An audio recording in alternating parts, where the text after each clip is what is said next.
साहब हम जा रहे हैं गुड़िया को स्कूल छोड़ने के लिए।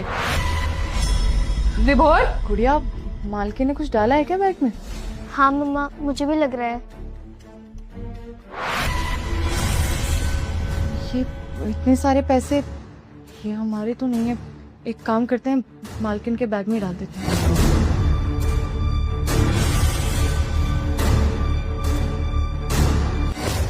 रुक जाओ। विभोर, ये चोर ना यहाँ से चोरी करके भाग रहे थे। तुम्हें याद है तुम्हारी अलमारी से 2 लाख रुपए गायब है पिछले 3 दिनों से, जिसे तुम हर जगह ढूंढ रहे हो। वो और कहीं नहीं है बल्कि इन लोगों के पास है।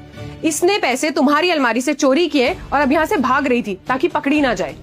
नहीं मेम साहब, हम क्यों चोरी करेंगे? 2 साल से आपके घर पर काम कर रहे हैं, खाना पीना सोना उठना सब यहीं पर है हमारा, तो चोरी करने का तो कोई मतलब ही नहीं बनता। आज तक आपके घर से एक भी सामान चोरी नहीं हुआ है हमारे रहते हुए, तो आपको कैसे लग गया कि हम आपके घर से पैसे चुरा कर चले जाएंगे? सही कह रही हो। वैसे भी चोर अपने मुंह से कभी नहीं एक्सेप्ट करेगा कि उसने चोरी की है। विभोर, मैं तुम्हें बता रही हूँ ना, इसने ही चोरी की है। और तुम एक बात बताओ, तुम्हें मेरी बात पे भरोसा है या इस नौकरानी की बात पे? और वैसे भी ये छोटे लोग ना ऐसे ही होते हैं, इन्हें जहाँ चोरी करने का मौका मिलता है ना वहां से चोरी करते हैं और पैसे लेके भाग जाते हैं, पीछे मुड़ के भी नहीं देखते हैं। ऐश्वर्या, आराम से बात करो। कमला हमारे घर में इतने टाइम से काम कर रही है, ऐसा नहीं है कि मुझे उस पर भरोसा नहीं है। और अगर तुमने इतना बड़ा इल्जाम उस पर लगाया है तो कोई बात होगी तभी तुम ऐसा इल्जाम लगा रही हो। लेकिन फिर भी थोड़े शब्दों का इस्तेमाल सही से करो, एकदम से चोर बोल देना भी ठीक नहीं है। कमला देखो, अगर तुमने चोरी करी है पैसों की तो तुम सच सच मुझे बता दो।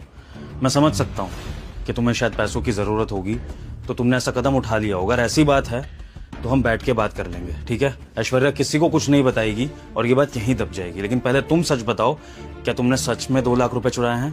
साहब हम झूठ नहीं बोल रहे हैं, हमने कोई पैसे नहीं चुराए। हमें तो मालूम भी नहीं था कि यहाँ पर कोई पैसे भी रखे हैं। और सच बताएं तो अगर आपके कहीं पैसे भी रखे होते हैं ना, हम उनको देखते भी नहीं है, अपने काम में मगन रहते हैं हम। मुझे समझ में नहीं आ रहा है मेम साहब को क्यों लग रहा है कि हमने कोई पैसे चुराए हैं। यकीन कीजिए साहब, अपना काम हम पूरी ईमानदारी से करते हैं, बहुत मन लगाकर करते हैं। चोरी का तो दूर दूर तक कभी ख्याल भी नहीं आया हमारे दिमाग में। आप हमारी बेटी के लिए इतना करते हैं, उसकी स्कूल की फीस, उसके यहाँ पे रहने सहने का, कपड़ों का सब करते हैं, तो हमारे पास तो कोई कारण ही नहीं है ना यहाँ से चोरी करके भागने का। तुम्हारा दिमाग खराब हो गया है विभोर। तुम एक चोर से पूछ रहे हो कि उसने चोरी की है या नहीं। ऑब्वियस है ना, वो मना ही करेगी। वो थोड़ा ना अपने मुंह से एक्सेप्ट करेगी कि उसने चोरी की है। देखो विभोर, बहुत हो गया। मैंने तुम्हें पहले भी समझाया कि ये नौकरानी ना 1% भी भरोसे लायक नहीं है। ये पक्का किसी न किसी दिन इस घर में चोरी करके रहेगी। और देखो, कर दिया इसने कांड, और करो भरोसा इसके ऊपर। तुम्हें कितनी बार मना किया था